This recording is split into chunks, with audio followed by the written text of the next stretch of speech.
पूर्व मंत्री रामलाल ठाकुर ने भाजपा प्रवक्ता को दी नसीहत, कहा भाजपा जनता को कर रही गुमराह। पूर्व मंत्री और कांग्रेस के वरिष्ठ नेता रामलाल ठाकुर ने भाजपा प्रवक्ता रणधीर शर्मा को कड़ी नसीहत देते हुए कहा कि भाजपा केवल राजनीति कर रही है और जनता को गुमराह कर रही है। ठाकुर ने बताया कि मुख्यमंत्री द्वारा विधायक प्राथमिकता की योजनाओं पर सरकार हर साल एक बैठक आयोजित करती है, जिसमें विधायकों को अपनी प्राथमिकताओं पर चर्चा करने का मौका मिलता है। इस वर्ष भी ये बैठक रखी गई थी, लेकिन भाजपा ने इस बैठक का बहिष्कार किया। उन्होंने आरोप लगाया कि भाजपा के नेता राज्य की योजनाओं में अड़चन डालने का काम कर रहे हैं, केवल अपने राजनीतिक स्वार्थ के लिए। जैसे हर साल होता है कि इस महीने जो है वो जो विधायक की प्राथमिकता हैं उनके बारे में विधायकों को बुला के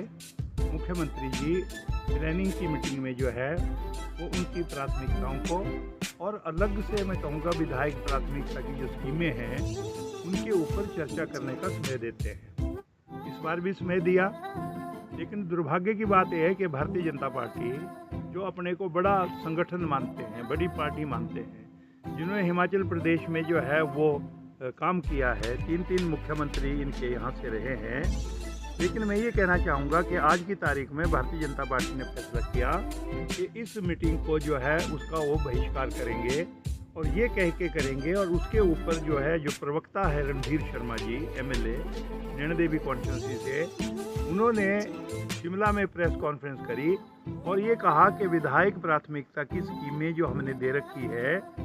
2 सालों में उनकी अनदेखी हुई है। मैं बीजेपी के नेताओं से कहना चाहूँगा कि आपने जो स्कीमें दी हैं उनके अंतर्गत जो है वो कहीं पे अगर देखा जाए तो जो फॉरेस्ट कंजर्वेशन एक्ट है वो उसकी आड़ में आता है। फॉरेस्ट कंजर्वेशन एक्ट की जो क्लियरेंस है वो सेंट्रल गवर्नमेंट से होती है। और मैं ये कहना चाहता हूँ कि हम लोगों को चाहिए ये कि हम ऐसी स्कीमों को प्राथमिकता में दें जो पूरी हो सके उनके समय में। 5 साल है तो 5 साल में तो पूरी हो जाए, लेकिन अगर मान लो ऐसी स्कीमों को देंगे जिसकी फॉरेस्ट क्लियरेंस फंसी रहेगी या कोई और अड़चन होगी या लोगों की जो प्राइवेट लैंड है उस लैंड के ऊपर जो है वो लोग अगर मान लो ज़मीन न देते हों और उसके बाद अगर मान लो विधायक प्राथमिकता की स्कीमें अगर न बन रही हो तो उसमें मैं कहना चाहता हूँ सरकार उसकी दोषी नहीं है। और मैं ये भी कहना चाहता हूँ कि आज तक जितनी स्कीमें हमने दी है लॉन्ग थोड़ा सा रहा, क्योंकि इसलिए भी रहा कि उसमें जो है वो फॉरेस्ट क्लियरेंस लेते और फिर सेंट्रल गवर्नमेंट से भी क्लियरेंस आते थोड़ा टाइम लगता है। लेकिन मेरा निवेदन ये है कि आज की तारीख में अगर मान लो नैना देवी चुनाव क्षेत्र में या हिमाचल प्रदेश में भिन्न चुनाव क्षेत्रों में जो मुख्यमंत्री जी ने कहा है कि इतना पैसा खर्च हुआ है, उसमें नैना देवी हल्के में 50 करोड़ रुपए खर्च हुआ है। और वो पैसा अगर खर्च हुआ है, मैं कहूँगा हमारी विधायक प्राथमिकता की स्कीमें थी जो आज पूरी हुई है,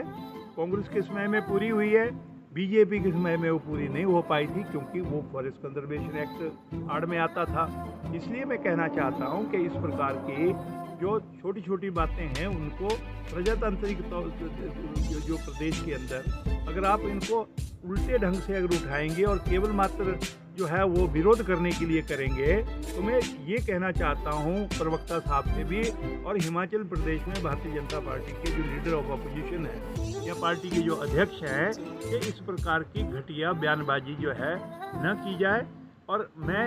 एक बात और कहना चाहता हूँ कि जो विधायक महोदय हमारे प्रवक्ता हैं प्रदेश के, मैं उनसे कहना चाहूँगा कि खाल टिब्बा तो उन्हीं के बिल्कुल बगल में है। खाल टिब्बा स्कीम को मैंने जो है वो विधायक प्राथमिकता में एक बार नहीं 2 बार मैंने उसको रिपीट किया। लेकिन आज की तारीख में जब ये विधायक जब इनकी भी सरकार थी, कारण क्या है कि उसके ऊपर जो है वो खाल टिब्बा की सड़क क्यों नहीं बन पाई। इसलिए मैं उनसे कहना चाहता हूँ कि कृपया करके खाल टिब्बा की स्कीम को बनवा लीजिए, क्योंकि उसमें जो शर्तें हैं उनको अगर मान लो पूरी करने के लिए आप कहें सेंट्रल गवर्नमेंट से कि हमारी ये दिक्कत है उसको पूरा किया जाए। इसलिए इसको जनरलाइज अगर किया जाएगा तो उससे नुकसान होगा प्रदेश में मुख्यमंत्री और हिमाचल प्रदेश की सरकार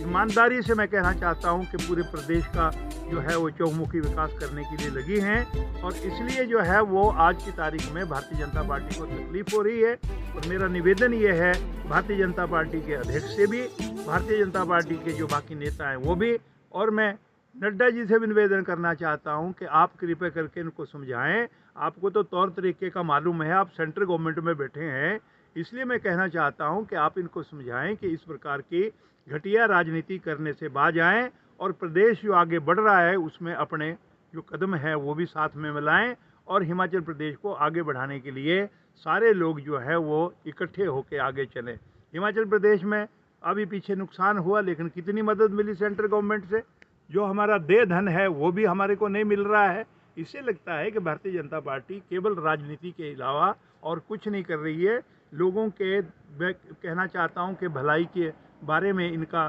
दूर से भी कोई रिश्ता नहीं है और इस प्रकार से जो है वो लोगों को जो है वो मिसगाइड करने के लिए इस प्रकार की जो है वो घोषणाएं हो रही हैं। तो इसलिए मेरा निवेदन है कि कृपया करके भारतीय जनता पार्टी के नेता इन सारी बातों के बारे में सोचे, मनन करें और प्रदेश को आगे ले जाने के लिए जो है ना इकट्ठे होके जो है वो कदम बढ़ाएं।